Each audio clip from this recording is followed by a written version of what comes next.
Hola, ¿qué tal? Bienvenidos a todos a este encuentro que hemos denominado la Cena en Casa, porque debido a esta situación nos vemos obligados a participar desde nuestros hogares. Y les invitamos a cantar. Aunque no nos podamos ver ni oír, les invito a cantar las canciones que han sido escogidas para el día de hoy. Y canten con ganas, como si estuviéramos juntos. Me rescató, me perdonó.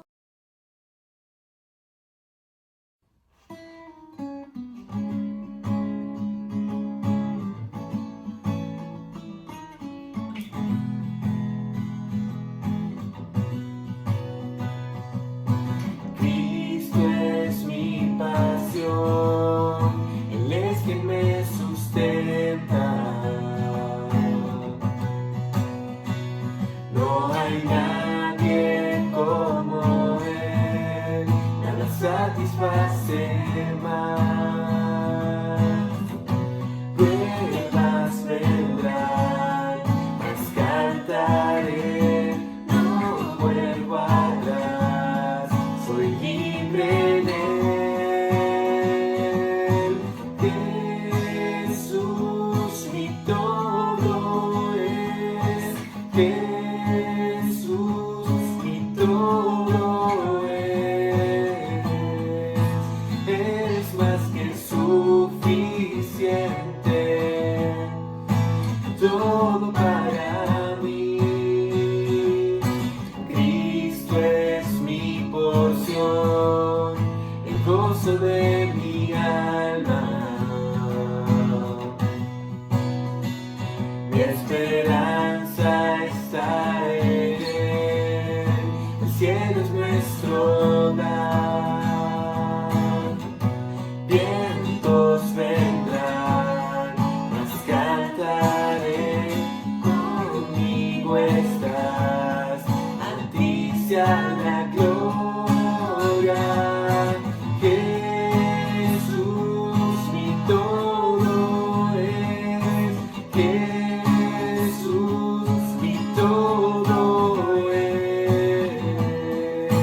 es más que suficiente,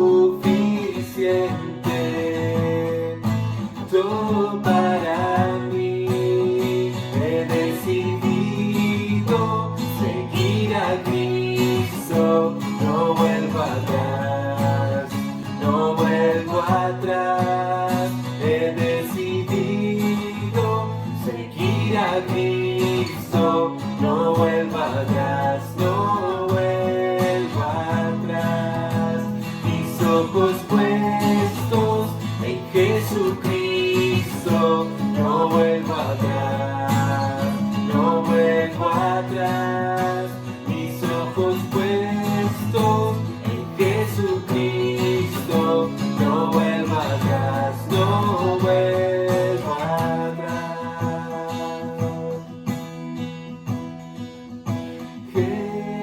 Jesús mi todo es, Jesús mi todo es. Eres más que suficiente, todo para mí. He decidido seguir a Cristo, no vuelvo atrás, no vuelvo atrás. He decidido seguir a Cristo, no vuelvo atrás, no vuelvo atrás.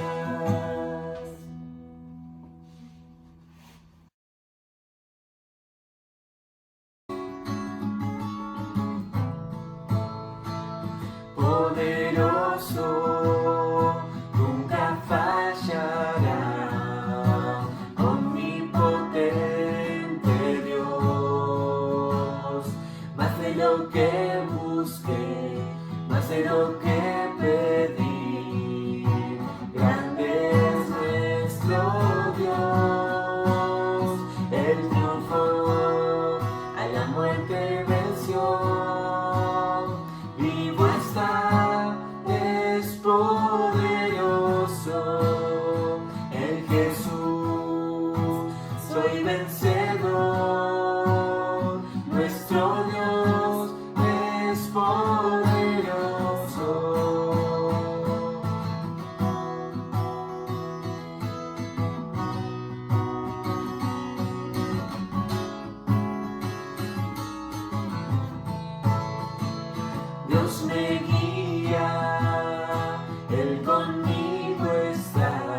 soy vencedor. Nuestro Dios es poderoso.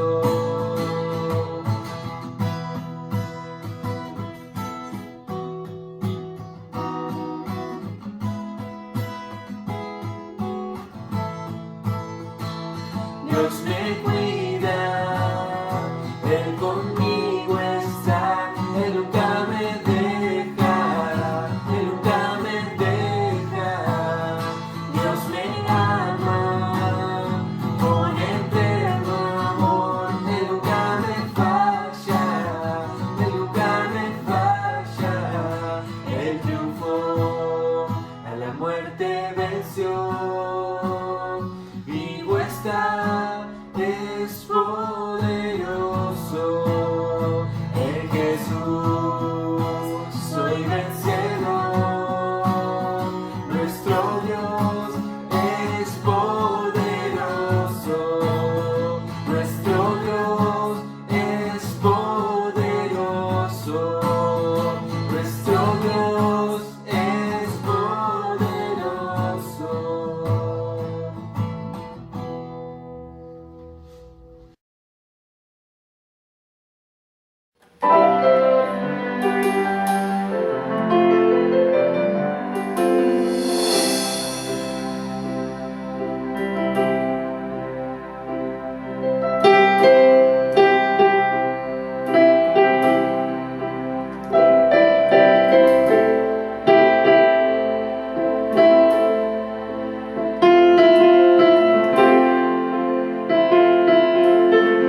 El 357, ropaje espléndido, primera y última estrofa.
El 457, las tres estrofas, Cristo tan solo pudo amarme.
Y antes de proseguir, vamos a pedirle a Martín Arce que él nos dirija al Señor en oración.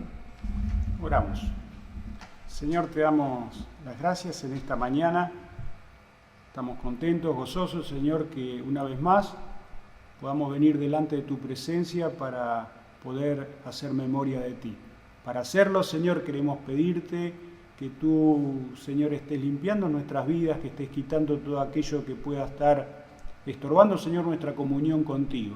Queremos tener libertad, Señor, en esta mañana para poder adorarte, para poder venir delante de tu presencia con nuestras ofrendas, con nuestros frutos de labios, para dejar, Señor, toda nuestra adoración delante de tu altar. Queremos pedirte, Señor, que tú estés bendiciendo esta reunión, Señor, que todo pensamiento, que toda mente sea llevada y guiada en esta mañana a pensar en tu persona y a pensar en tu obra. Te damos las gracias, Señor, por todo, dejamos todo en tus manos. En el nombre del Señor Jesús. Amén. Buenos días, hermanos, qué bueno es poder estar una vez más reunidos, no geográficamente, pero sí juntos para poder estar meditando en la palabra de Dios y para poder estar recordando una vez más lo que el Señor nos dejara establecido. No juntos geográficamente, pero sí juntos en un mismo espíritu, en un mismo sentir, con el mismo deseo, con el mismo anhelo, con el mismo propósito, que es el de adorar al Señor en esta mañana. Quiero invitarlos a que vayamos juntos al libro de Génesis, capítulo 22. Allí vamos a tener la primera lectura que nos sirva de meditación y guía en esta mañana. Dice la palabra de Dios allí en Génesis, capítulo 22, versículo 1. Después de estas cosas que probó Dios a Abraham y le dijo: Abraham. Y él respondió: heme aquí. Y dijo: toma ahora a tu hijo, a tu único Isaac, a quien amas, y vete a tierra de Moriah y ofrécelo allí en holocausto sobre uno de los montes que yo te diré. Versículo 9. Cuando llegaron al lugar que Dios le había dicho, edificó allí Abraham un altar y compuso leña y ató a Isaac su hijo y lo puso en el altar sobre la leña. Y extendió Abraham su mano, tomó el cuchillo para degollar a su hijo. Entonces el ángel de Jehová le dio voces desde el cielo y dijo: Abraham, Abraham. Y él respondió: heme aquí.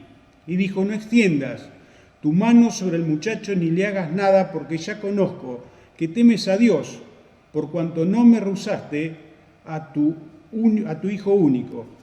Versículo 13. Entonces alzó Abraham sus ojos y miró, y aquí a sus espaldas un carnero trabado en un zarzal por sus cuernos. Y fue Abraham y tomó el carnero y ofreció en holocausto en el lugar de su hijo. Hermoso pasaje de la palabra de Dios, lleno de significado. Es interesante, ¿no? Porque Dios le hace un pedido muy especial a Abraham, algo que tal vez nosotros esperaríamos de los dioses paganos de aquella época. Sin embargo, que sacrificara a su hijo. Sin embargo, Abraham accede y, muy obediente, hace todo lo que Dios le dice y lo hace de manera detallada. Ahora, el primer punto en el cual podemos llamar la atención en esta mañana es que Dios le dice un lugar específico, un lugar geográfico. Es como si Dios pusiera el dedo en un lugar, en un punto geográfico en la tierra, y le dijera: Abraham, acá tiene que ser. Entonces Abraham dice que sale con su siervo, sale con su hijo y va a aquel lugar. Ahora, tratemos de pensar esto: 3 días caminando. Era un viaje a pie. ¿Se imaginan ustedes 3 días caminando? Después de 2 horas, de 3 horas de caminar, estamos agotados, estamos cansados. 3 días caminando para llegar a ese lugar. Abraham bien podría haber dicho: Señor, caminamos un día y medio. Señor, caminamos 2 días. ¿Por qué no acá? A fin y al cabo, lo importante o lo significativo no era el hecho de que él estaba dispuesto, de que iba a sacrificar a su hijo, no era eso lo más importante. Pero Dios le había dado un lugar. Le dice: en Moriah y en el lugar o en el monte que yo te voy a mostrar. no en cualquier monte, no en cualquier lugar, sino acá. Y Abraham fue obediente. En primer lugar, como aplicación en esta mañana, nosotros podríamos pensar que Dios nos quiere una adoración a medias, Dios no quiere una adoración a mitad de camino. Y ese es nuestro anhelo en esta mañana, nuestro deseo de poder adorar de acuerdo a su voluntad, de acuerdo a su palabra, y hacerlo de todo corazón, porque tales adoradores busca el Padre que le adoren en espíritu y en verdad. Entonces es que Abraham llega hasta este lugar, al monte que Dios le mostró, y lleva a cabo allí, o pretende llevar a cabo el sacrificio, compone un altar, la leña, y cuando está a punto de sacrificar a su hijo, hay una voz que lo detiene, y a sus espaldas, la voz de Dios, y a sus espaldas aparece un cordero, o un macho cabrío, un animal trabado con sus cuernos en un zarzal. Ese era el sustituto que Dios había provisto para su hijo Isaac. Ahora, con esto en mente, pensando que en este lugar encontramos en primer lugar un monte, que en segundo lugar encontramos un altar, que en tercer lugar encontramos un sacrificio, en cuarto lugar encontramos también un cuchillo levantado, que finalmente no caería sobre Isaac, porque en quinto lugar tenemos un sustituto. Con esto en mente vamos a hacer un salto en el tiempo y vamos a ir a Segunda de Crónicas, si ustedes me acompañan, Primera de Crónicas, capítulo 21. Dice la palabra de Dios allí: pero Satanás se levantó contra Israel, incitó a David a que hiciese un censo en Israel.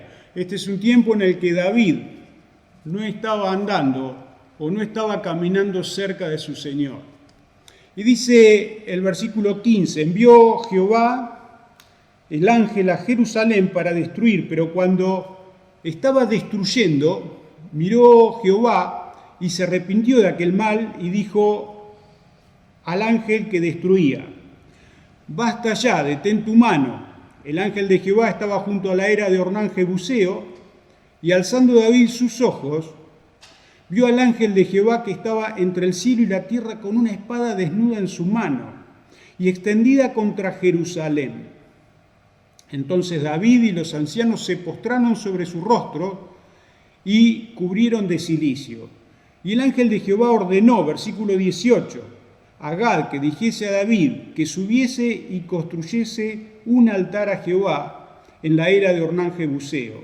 Entonces David subió conforme a la palabra que Gad había dicho en el nombre de Jehová. Versículo 26.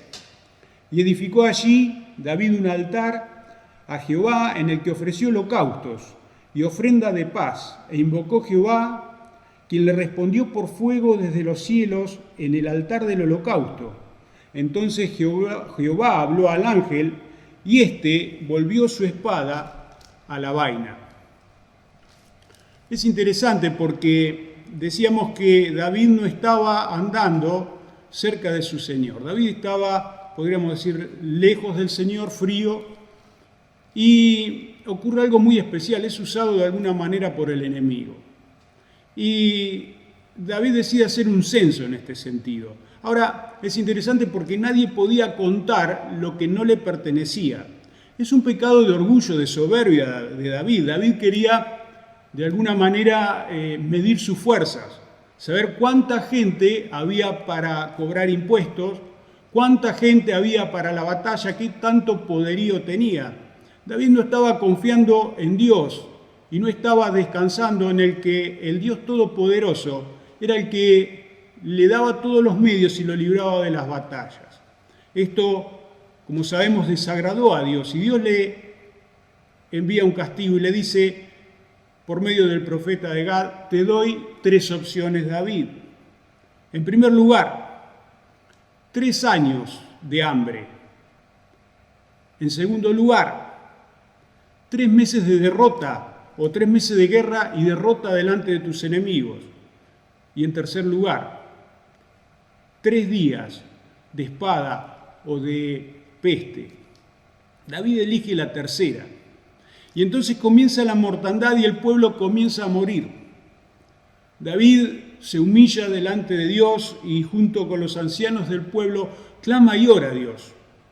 Ahora, Dios escucha esta oración y tiene misericordia de David y le dice a David lo siguiente, que tenía que ir, construir un altar y ofrecer un sacrificio en la era de Ornán. Y David hace esto. Cuando el sacrificio se lleva a cabo, la mortandad cesa, Dios le dice al ángel que detenga la mano, o que detenga su mano, y entonces esa espada que estaba sobre Jerusalén, finalmente no cae sobre Jerusalén. Ahora, es interesante porque aquí nuevamente vemos los componentes o cuatro cosas muy similares a las que vimos en el capítulo anterior. Vemos un monte, en segundo lugar, vemos un altar, es el que compuso David. En tercer lugar, vemos un sacrificio. Él presentó un holocausto y Dios mandó fuego del cielo y lo consumió. Y vemos una espada levantada sobre Jerusalén, que finalmente no cae, porque Dios acepta el sacrificio. Ahora, con esto en mente, vamos a ir un poquito más adelante en Segunda de Crónicas, capítulo 3, versículo 1. Si ustedes me acompañan, Segunda de Crónicas, capítulo 3, versículo 1. Dice la palabra de Dios allí: comenzó Salomón a edificar casa a Jehová en Jerusalén, en el monte Moriah, que había sido mostrado a David su padre, en el lugar que David había preparado, en la era de Ornán Jebuseo. Ahora, es interesante porque este pasaje de alguna manera conecta directamente aquel lugar donde Abraham había realizado el sacrificio. El monte Moriah, nos está diciendo que el monte Moriah es este mismo lugar que la era de Ornán.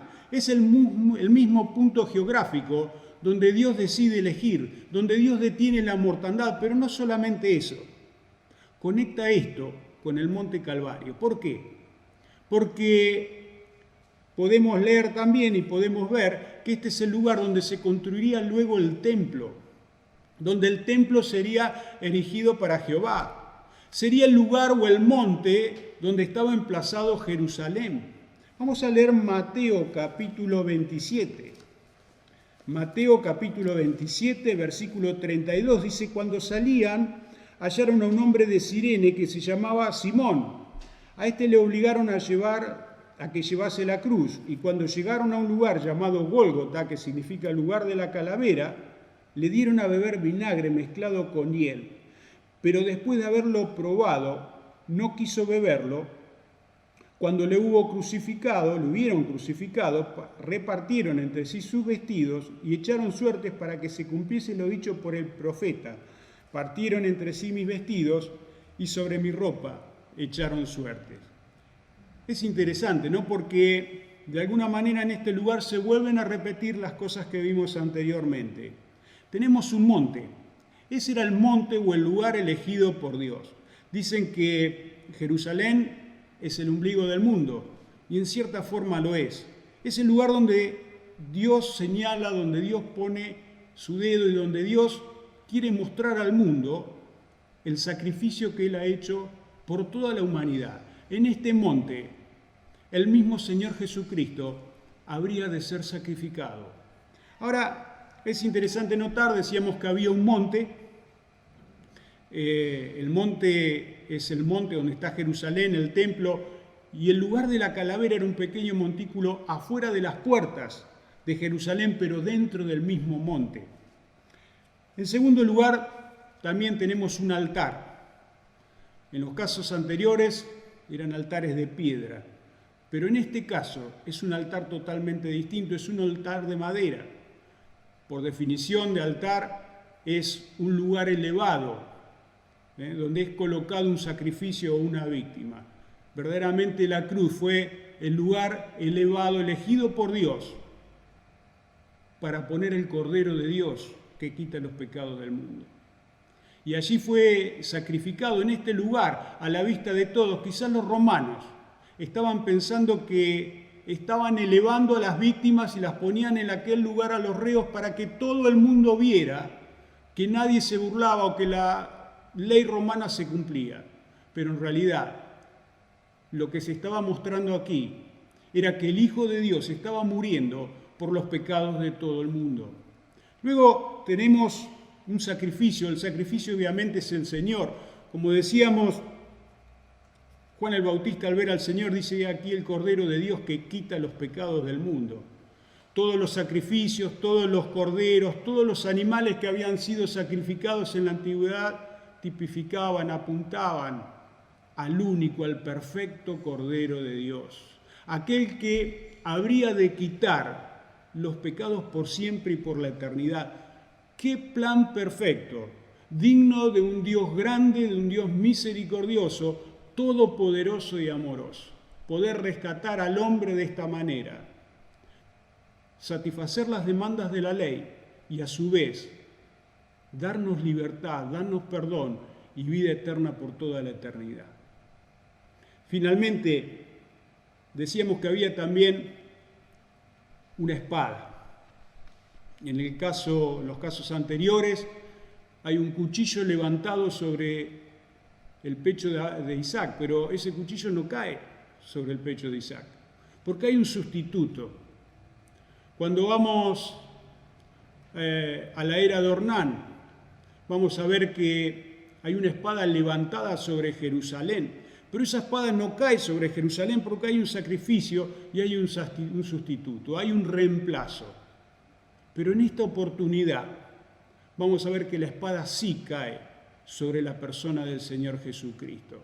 El Señor Jesucristo en el Salmo 22 clama al Padre, dice: libra de la espada de mi alma y del poder del perro mi vida. Pero esa espada habría de caer sobre la persona del Señor Jesucristo. Para el Señor Jesucristo no había un reemplazo. ¿Por qué? Porque Él era el reemplazo. Él estaba ocupando tu lugar y estaba ocupando mi lugar en aquella cruz. Con este sentir y con este deseo, con este anhelo, participemos entonces de los símbolos. Nos disponemos entonces a participar de la Cena del Señor. Hemos escuchado este mensaje que nos animó a recordar el sacrificio del Señor y ahora vamos a participar de los símbolos que nos hablan de tal sacrificio.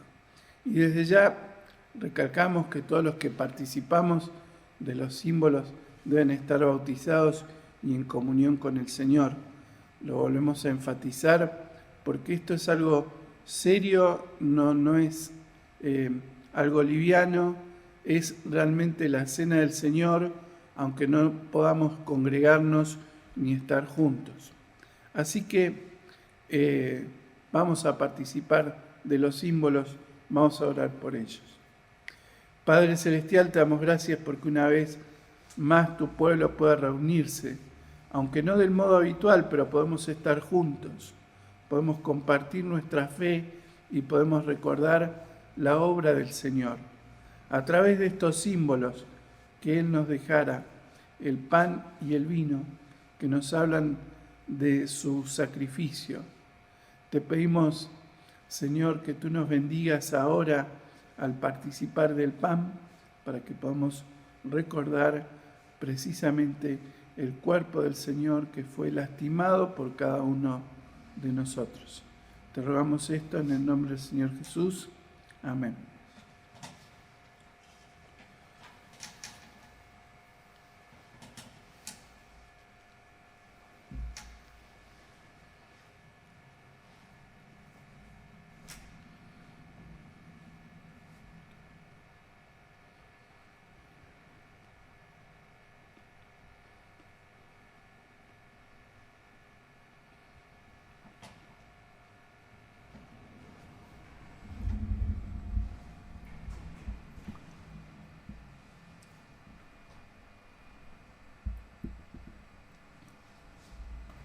Señor, también queremos darte las gracias en esta mañana por esta copa. Señor, ella nos habla y nos recuerda de aquella sangre, Señor, que fue vertida, que fue derramada en la cruz del Calvario, en favor nuestro, esa sangre que nos limpió, que nos lavó, que quitó para siempre todas nuestras maldades y todos nuestros pecados. Señor, queremos rogarte que tú nos bendigas en esta mañana al participar de esta copa que nos recuerda esto. En el nombre de nuestro Señor Jesucristo. Amén.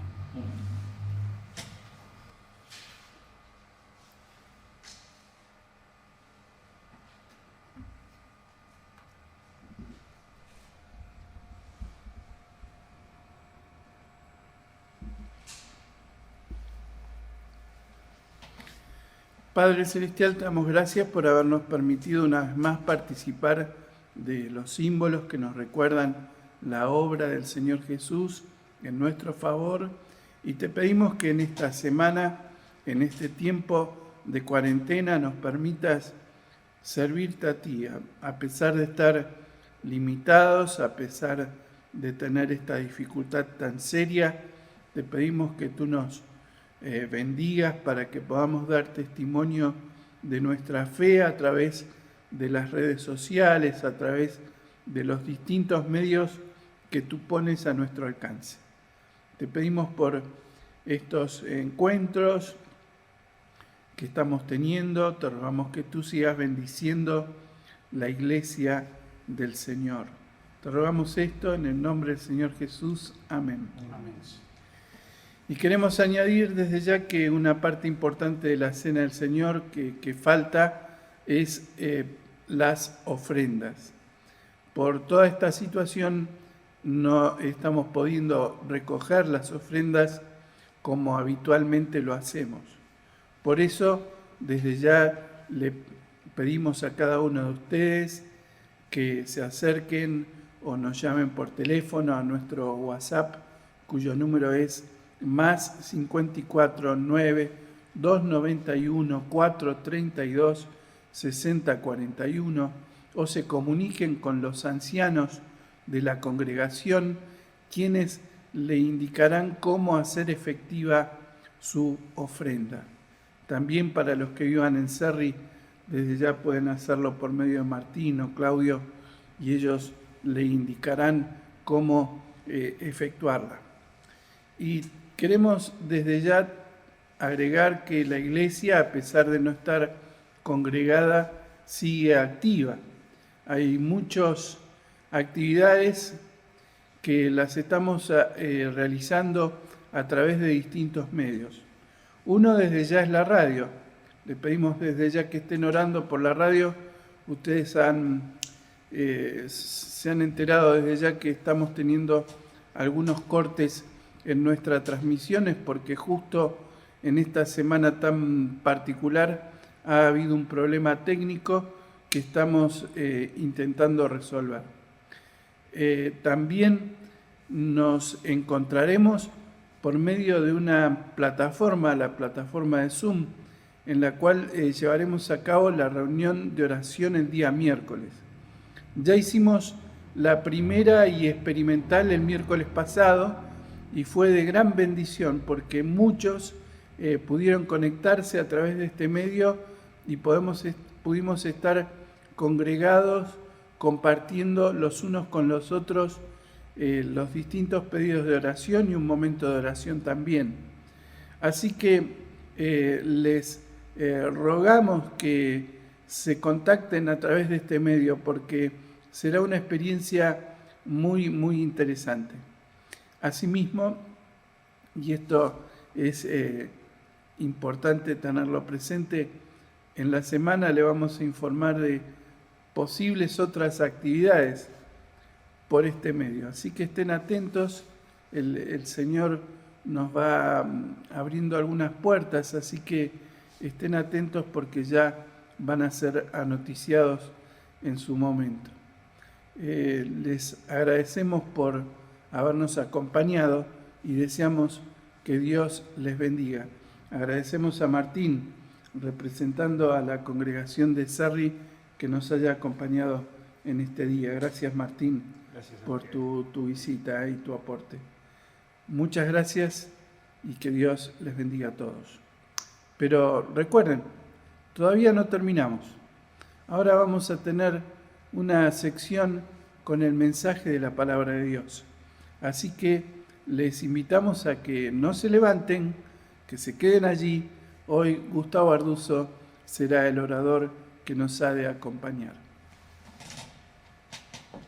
Es un gusto poder estar con ustedes y poder compartir la palabra como lo hacemos normalmente en nuestro salón de Donado 533, donde cada domingo se anuncia la palabra. Y eso lo hemos venido haciendo desde 82 años, ¿no? Esta iglesia viene anunciando y lo queremos seguir haciendo en todas las formas. Tenemos nuestra radio, tenemos nuestra forma de hacerlo a través de estas plataformas. Por eso, en esta noche queremos anunciar el Evangelio y seguir con lo que veníamos haciendo, ¿no es cierto?, con una serie.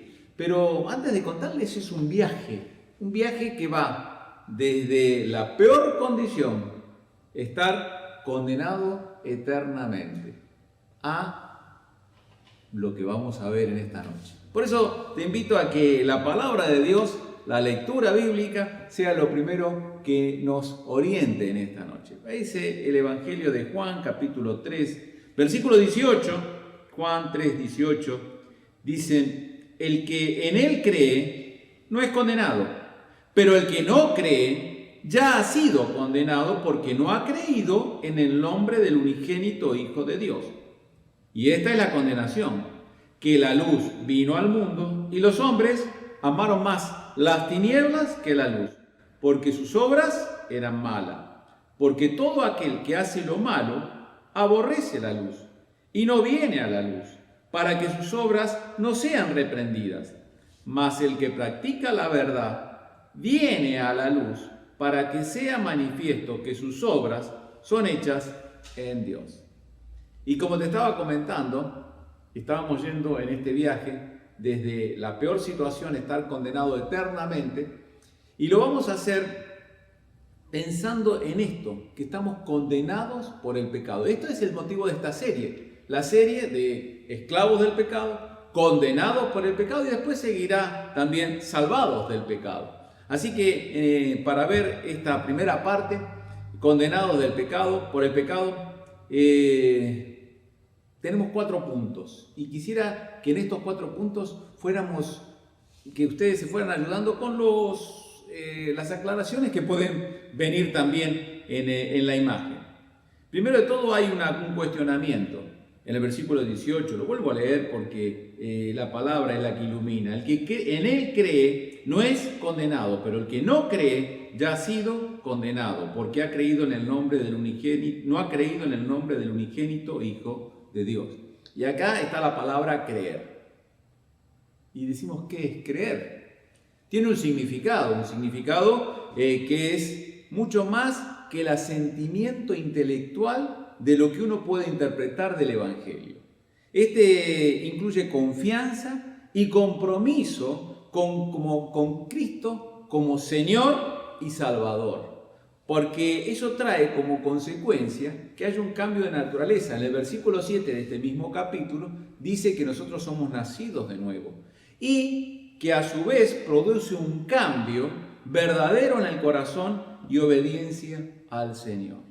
Todo esto es lo que es creer. Entonces, cuando uno dice una persona que cree en el Señor Jesucristo, ya va más allá de lo que significa entender que Él vino a este mundo, que es Hijo de Dios, que murió, que vivió como un hombre, que fue juzgado injustamente, que murió en la cruz, que resucitó y que el Evangelio que estamos anunciando es justamente creer esto. Los demonios creen y tiemblan. Por eso no decimos que es un conocimiento solamente intelectual, sino que es algo más profundo.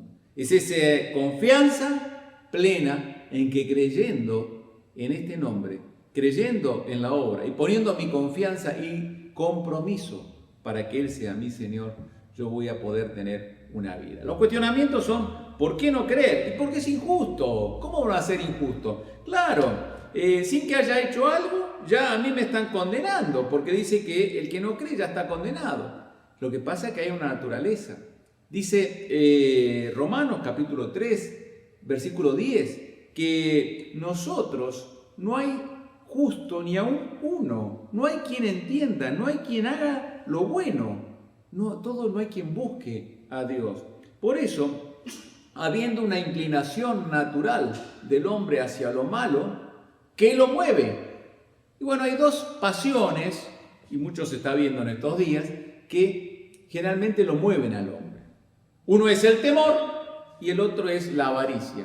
Y fíjense que en estas dos situaciones hoy estamos viviendo. Vivimos en una situación de un mundo que está temeroso de lo que le puede pasar. Tiene un miedo de si puede tener la salud asegurada, la comida asegurada, la protección asegurada, los servicios asegurados, y está en el continuo dilema de, bueno, dejo la salud de lado y lo que me importa para mí es ganar dinero, y lo decimos a nivel internacional, es mucho más el problema, y cada vez se muestran las distintas escuelas, situaciones y posiciones en cuanto a esta situación. Y las dos cosas, tanto el temor como la avaricia, son condenadas por Dios, porque estos llevan a poner su meta en una roca, en un lugar, en un suelo que no es firme.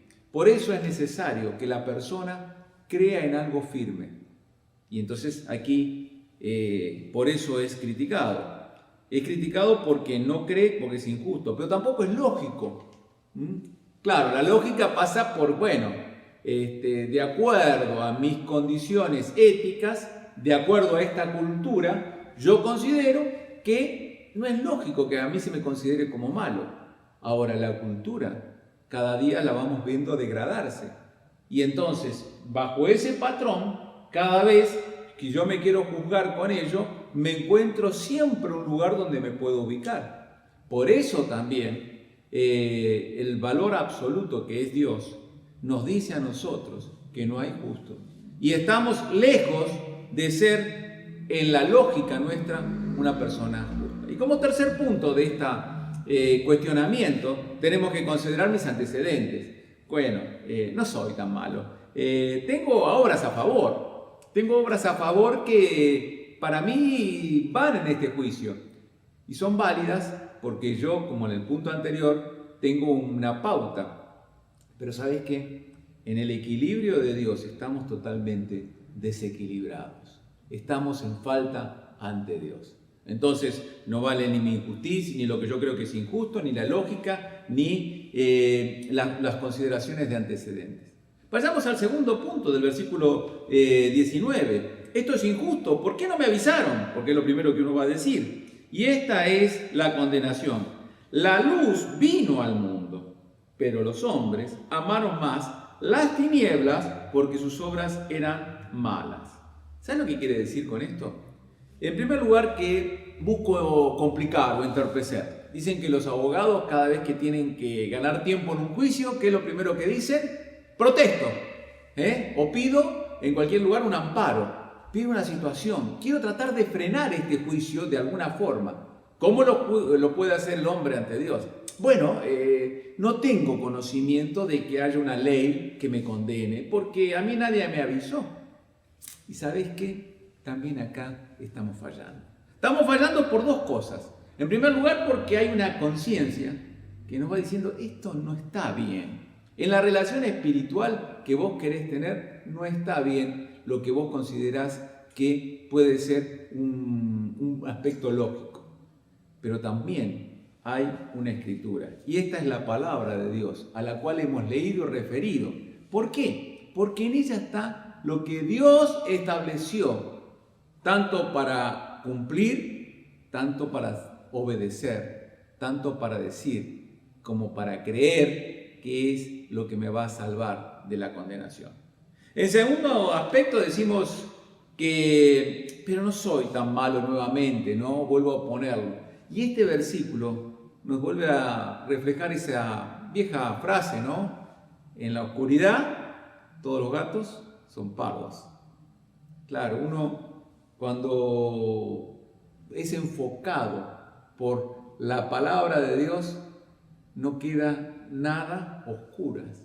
Estamos viendo justamente en estas transmisiones, estamos tratando de buscar que no queden planos oscuros en el interlocutor, se buscan aquellos detalles técnicos que perfeccionen la imagen, ¿no? Pero esto es un aspecto técnico.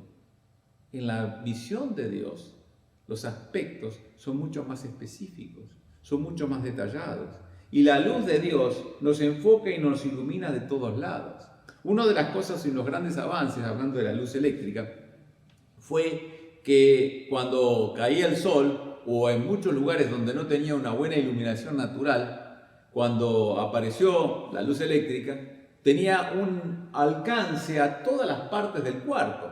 Y ahí se empezaron a descubrir muchos rincones que hacía rato que no se pasaba un cepillo o algo, ¿no? La luz empieza a descubrir. ¿Cuántas cosas hace la luz? Acá habla directamente que las personas amaron más la oscuridad que las tinieblas que la luz. Y esa luz venía a traerle justamente esa relación. Por eso, cuando uno dice que no me avisaron, hay muchas cosas. Y lo primero que uno refleja es que ante la luz de Dios no hay excusa que valga. Vamos al tercer punto de este viaje que estábamos hablando. Me avisaron, pero hice mi interpretación. Versículo 20. Dice el versículo: porque todo aquel que hace lo malo aborrece la luz y no viene a la luz para que sus obras no sean reprendidas. Y esta es uno de los puntos.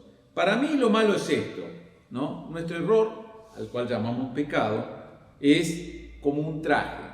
Ya este traje se lo pusieron a una persona en una cárcel, la cual se lo pusieron para ser condenado a muerte.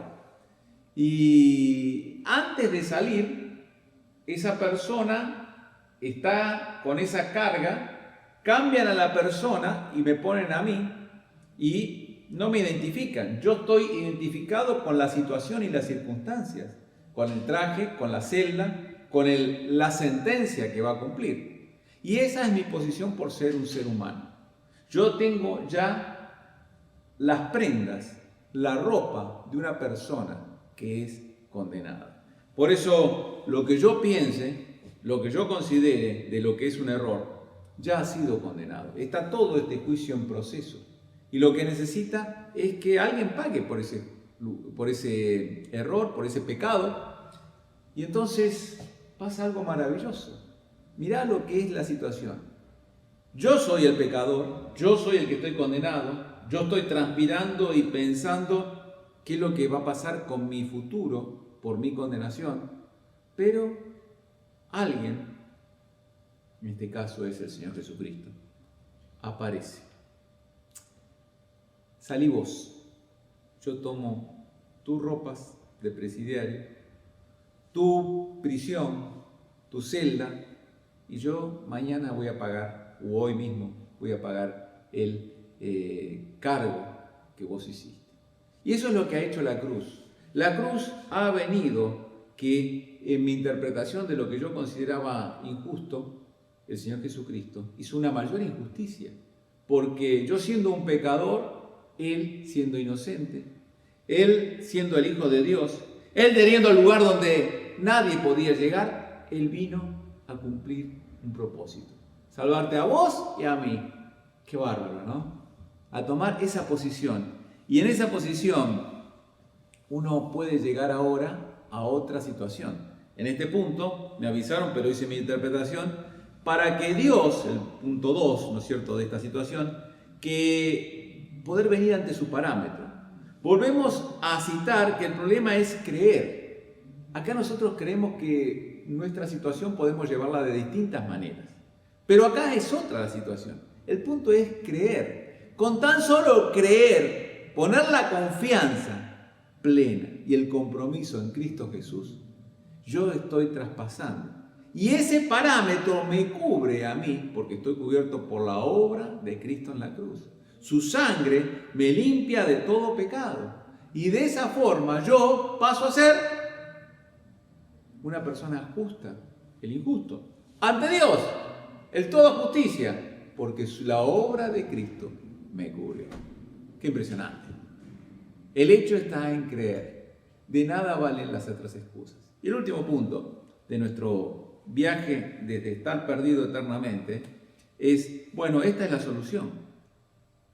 Porque uno lee el versículo 21 y dice: mas el que practica la verdad viene a la luz para que sea manifiesto que sus obras son hechas en Dios. Y entonces lo primero dice, la práctica es en el obrar, entonces hay que hacer la obra. No, ¿cómo que no? Lo que yo hago de bien, especialmente, fíjense cuántas asociaciones se han logrado en estos días formar para ayudar a personas en distintos lugares, en distintas situaciones, grupos de voluntarios. ¿Eso no cuenta? Por supuesto que es dignificante. Está entre las obras que hizo el Señor Jesucristo, pero no es la obra que salva. ¿Cómo no es la obra que salva? No. La obra que salva es la que se menciona aquí. La gente, las personas, tienen que practicar la verdad. En este mismo libro, en este mismo Evangelio de Juan, capítulo 14, versículo 6, dice el Señor Jesucristo, yo soy el camino, la verdad y la vida. O sea, cuando estamos hablando de la verdad, estamos hablando de una verdad absoluta, no cambiante, no modificable, no líquida como algunas la llaman ahora, que bueno, tu verdad y la mía formamos un acuerdo y hacemos la verdad acordada. Tampoco. Esta es la verdad de referencia. Y en esa verdad nosotros somos transformados y en esa verdad vemos lo que el Señor Jesucristo hizo. ¿Y cómo lo hizo? ¿Para qué lo hizo? Para que nosotros tengamos un ejemplo. Y por último, dentro de esta solución, el fruto del Espíritu Santo puede dar frutos, es decir, obras de arrepentimiento. Dice Efesios capítulo 2, versículo 3, todos nosotros vivimos en otro tiempo en los deseos de nuestra carne y de los pensamientos, y éramos por naturaleza hijos de ira. Lo mismo que los demás, o sea, estábamos condenados en esa naturaleza. Por eso, ahora nuestra naturaleza es transformada. Y al transformarse, las obras que hacemos no son para afuera. Las obras que hacemos son porque nacen del corazón transformado. Hay una nueva naturaleza que va cambiando y va manifestando en las obras sin carga, sin un cuestionamiento permanente, si estoy haciendo bien, estoy haciendo mal. Está haciendo porque está obrando de acuerdo a lo que el Espíritu Santo está haciendo en nuestros corazones. Nos está llevando hacia un nuevo andar. Y en ese andar, en ese nuevo camino que decíamos Jesucristo es el camino, tenemos en la verdad y en eso tenemos la vida. Nuestra vida está comprometida con Cristo a partir de que tenemos ese cambio. Por eso, para terminar, desde la perdición eterna, el camino llega a la salvación eterna y tiene vida eterna. Y en esta vida eterna es el que en Él cree no es condenado. Y esto es el mensaje que queremos dar en esta noche. El Señor Jesucristo nos ha salvado. No somos condenados porque Cristo Jesús nos dio vida. ¿No querés tomar esta vida? ¿No quisieras en esta noche también tener la oportunidad de encontrarte con Cristo? Y como cristianos, como creyentes, que hemos aceptado al Señor Jesucristo, decir y entender también que el creer inicial lo está haciendo a mi Señor, como el Señor de mi vida. La confianza y compromiso que significa creer para que mi vida sea una vida de testimonio. Que el Señor nos bendiga, nos ayude, nos dé la posibilidad de empezar una nueva semana. La semana fue muy especial para mí. La semana anterior había hablado con mi amigo, tengo un amigo que tenía en el extranjero y con él me comunicaba mes a mes. El lunes entró justamente por una afección y no lo pudieron ver más la familia. El miércoles le pusieron respirador y el jueves a la mañana apareció fallecido. Fue muy duro porque me golpeó muy fuerte, amigos desde la infancia, un mes de diferencia en el casamiento con mi esposa, que tenemos y la esposa y el matrimonio de él. Y eso nos lleva a ver qué duro que es ese momento de no poderse despedir, estoy conmovido y dolorido. Pero ¿sabéis qué? Mi amigo tenía, Aníbal, una gran ventaja. Era un fiel creyente Él había entregado su vida a Cristo, como lo pude hacer yo también desde mi juventud. Y estamos tranquilos y seguros que lo voy a volver a ver. Y este es mi mensaje en esta noche. Qué confianza que tengo en Cristo, no solo en que estoy viviendo una vida nueva, sino que también tengo esperanza eterna. Qué lindo sería que vos en esta noche también tengamos esa misma seguridad de que nos vamos a volver a ver. Que Dios te bendiga. Su amor incuestionable en la cruz nos reveló. Me rescató, me perdonó. La cruz, la tumba de